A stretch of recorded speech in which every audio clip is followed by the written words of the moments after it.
Hey guys, welcome back to our channel story explain in Hindi and Urdu.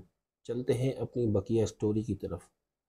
अगले दिन coach 6 के पास खोज करते हुए यूमी और रेनी की नज़र एक कब्र पर पड़ती है, जिससे पता चलता है कोच 6 में से किसी की मौत हुई है।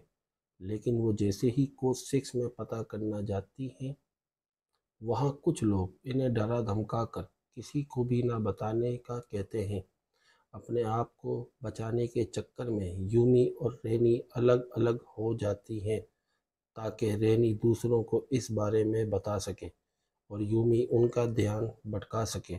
रेनी हड़बड़ाहट में कोच के अंदर पहुंच जाती है। नेविन और सैम उसे देखकर कोशिश तक दौड़ते हैं।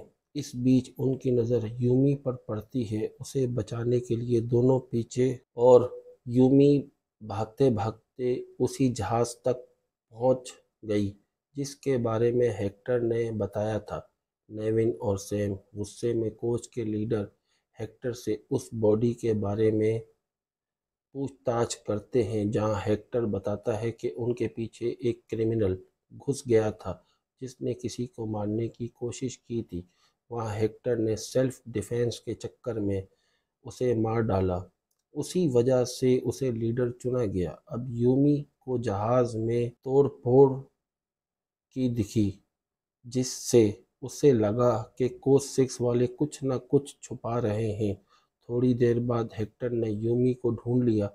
हेक्टर ने कहा कि उसका टाइम ट्रेवल करने के पीछे कोई हाथ नहीं था, बल्कि वो चाहता था कि वो हमेशा के लिए वहीं रहे, एक नए समाज की बुनियाद रखे।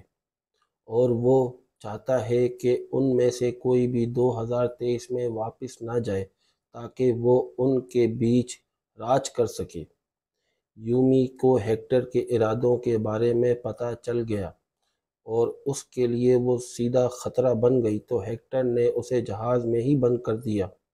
और वापस आकर हेक्टर ने उन दोनों ग्रुप्स को आपस में भड़का दिया कि कोच नंबर 5 वाले उनकी बनाई चीज़ों का इस्तेमाल कर रहे हैं और हमारी चीज़ें चुरा रहे हैं। कोच 5 में यूमी की लापता होने की खबर फैल गई, जिससे दोनों ग्रुप्स आपस में लड़ने लग गए। इस बीच हेक्टर को सीक्रेट बनाए रखने के लिए यूमी को कत्ल करने की कोशिश करता है, लेकिन जब वो वहां पहुंचता है, यूमी वहां से भाग गई थी और अपने ग्रुप तक पहुंचकर हेक्टर के इरादे के बारे में सबको आगाह कर दिया। और हेक्टर ने अपने आप को बचाने के लिए कहा कि वो सबका भला चाहता है, जिससे ज़मीन में इंसान ख़त्म नहीं होंगे और ज़िंदगी शुरू हो जाएगी, क्योंकि नई ज़मीन पर कोई भी आलूदगी नहीं है। लेकिन अब दोनों ग्रुप्स को हेक्टर के असली इरादों का एहसास हुआ। उन्होंने उसे बायकॉट करने का फैसला किया। हेक्टर ने बाहर जाने से पहले एक डायरी जो उसे जहाज़ के अंदर से मिली थी, जिसमें उस टावर के बारे में कुछ मालूमात थीं जो वापस 2023 में जाने का रास्ता बन सकता था। उस मालूमात के बाद दो मुसाफिर उस पहाड़ी पर गए और ज़मीन से टकराए एस्टेरॉयड की बाकियात की खोज की। इन टुकड़ों में वो बात थी जो अभी तक किसी ने ज़मीन में नहीं देखा था। अब 2023 में रे नामी साइंटिस्ट सीसीटीवी में देख रहा था कि ट्रेन के दो कोच कैसे गायब हो गए, और उसे पता चला कि टनल में एक ब्लैक होल बन गया था। उसने अंदाज़ा लगाया कि ट्रेन के दो कोचेस उस ब्लैक होल में चले गए होंगे, लेकिन अभी भी मिस्ट्री सॉल्व नहीं हुई थी। फिर 2060 में कोच 6 के सारे मुसाफिर हेक्टर के प्लान के साथ जुड़ने के लिए तैयार नहीं थे। वो अपने घर वालों के पास वापस लौटना चाहते थे। सब लोग कोच 5 के मुसाफिरों के साथ शामिल हो गए। साथ में उन्होंने एस्टेरॉयड के पीसीस के बारे में खोज करना शुरू किया। उन्होंने उनको पता चला कि उस पीसीज में मकनातीसी सलाहियत मौजूद है, जो ज़मीन पर मौजूद सबसे अलग चीज़ है। اور وہ چیز ان کے سب سے زیادہ کام آ سکتی ہے۔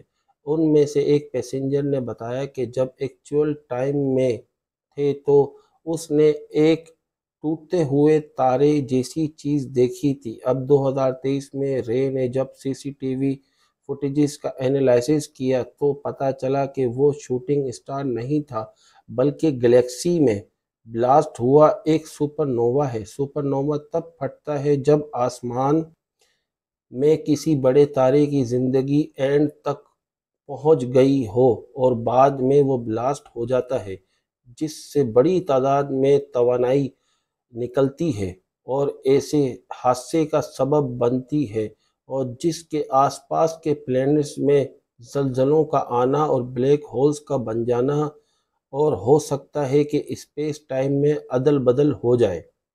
اور اس کو یہ بات سمجھ آئی کہ سیم سپر نووا کے پھٹنے سے ہوئے جس بلیک ہول بن گیا اور ٹرین کے آخر کے 2 ڈبوں کو فیوچر میں لے گیا، اور بلیک ہول سے فیوچر میں آنے کے بعد انہیں پتہ چلا کہ واپس اپنے ٹائم پہ جانے کے لیے انہیں ایسا ہی ایک بلیک ہول بنانا پڑے گا جس میں بلیک ہول کی انرجی سے یہ کام ہو سکتا تھا۔ یہ انہیں خود سے ہی کچھ نہ کچھ کرنا ہوگا۔ اگلی صبح ایک نئی مشکل کے ساتھ ہوئی کہ بارش اور طوفان نے ان کے رہنے کی جگہ کو تباہ کر دیا تھا، جس میں ان کا کھانا بھی خراب ہو گیا تھا اور سب ہی گھبرا گئے تھے۔ اب ان میں سے ایک مسافر نے مشورہ دیا کہ انہیں بارش میں اور طوفان سے بچنے کے لیے ٹنل کے اندر جانا ہی بہتر ہوگا۔ تب ان میں سے ایک مسافر نے طوفان سے بچنے کے لیے ٹنل کا دروازہ کھولا تو سب ہی مسافر بلیک ہول کو دیکھ کر دنگ رہ گئے، جو بھاری بارش اور طوفان کی وجہ سے بن گیا تھا، جہاں ایک مسافر کی ایک گڑیا کو بلیک ہول نے اندر کھینچ لیا تھا، جس نے ان کو لگا کہ صحیح ٹائم میں جانے کے لیے راستہ کھل گیا ہے۔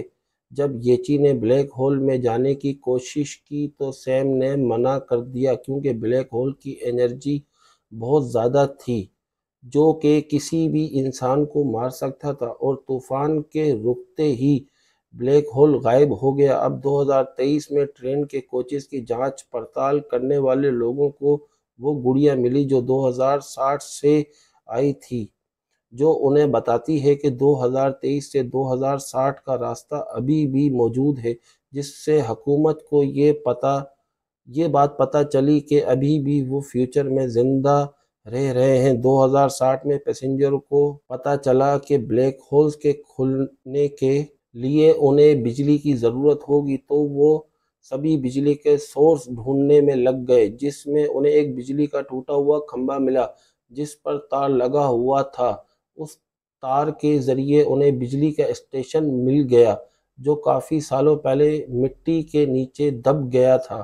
مٹی کو ہٹانے سے پتہ چلا کہ انڈر گراؤنڈ کا حصہ ابھی بھی صحیح سلامت ہے، جس میں ابھی بھی بجلی ہونے کی چانسز بہت زیادہ موجود ہیں، اور سالوں سے بجلی اندر ہی موجود تھی، جس سے انہیں امید ملی کہ وہ بلیک ہول کو کھول سکتے ہیں۔ اب دریافت کیا ہوئے بجلی کے سورس سے ٹنل تک بجلی پہنچانے کا پلان بنایا، تاکہ اگلے طوفان اور بارش میں جب بلیک ہول کھلے گا تو وہ بجلی کی مدد سے اسے کافی زیادہ بڑا کر دیں گے تاکہ وہ 2023 میں واپس پہنچ سکے۔ پھر نیوین نے نوٹس کیا کہ طوفان کچھ ہی دیر میں آنے والا ہے۔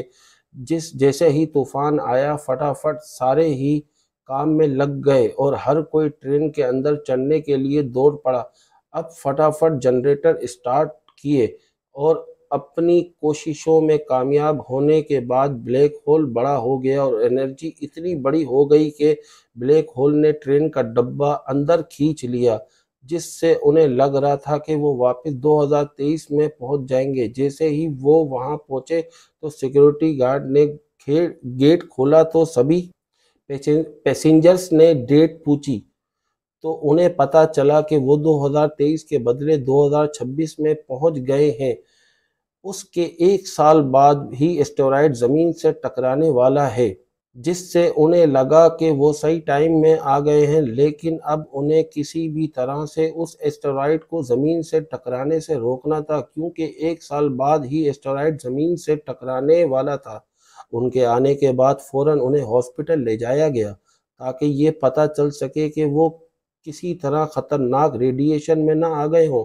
अब उन्होंने अपनी टाइम ट्रेवल की एक्सीडेंट डिटेल्स हुकूमती ओहदेदार को बताई और साथ में कुछ एविडेंस के बारे में भी बताया। दूसरे मुसाफिरों ने जहाज से मिली डायरी के बारे में भी बताया, लेकिन हुकूमती ओहदेदार इन पे यकीन नहीं कर रहे थे, क्योंकि उन पे यकीन नहीं कर रहा था। और बाकी लोग अपने घर वालों से मिले जो 3 सालों से उनकी तलाश में थे। इससे हमें ये पता चला कि जो लोग फ्यूचर में गए थे उनके लिए 1 या 2 महीने गुजरे थे, लेकिन 2023 को पूरे 3 साल गुजर चुके थे और अभी भी हुकूमत उन पे यकीन नहीं कर रही थी।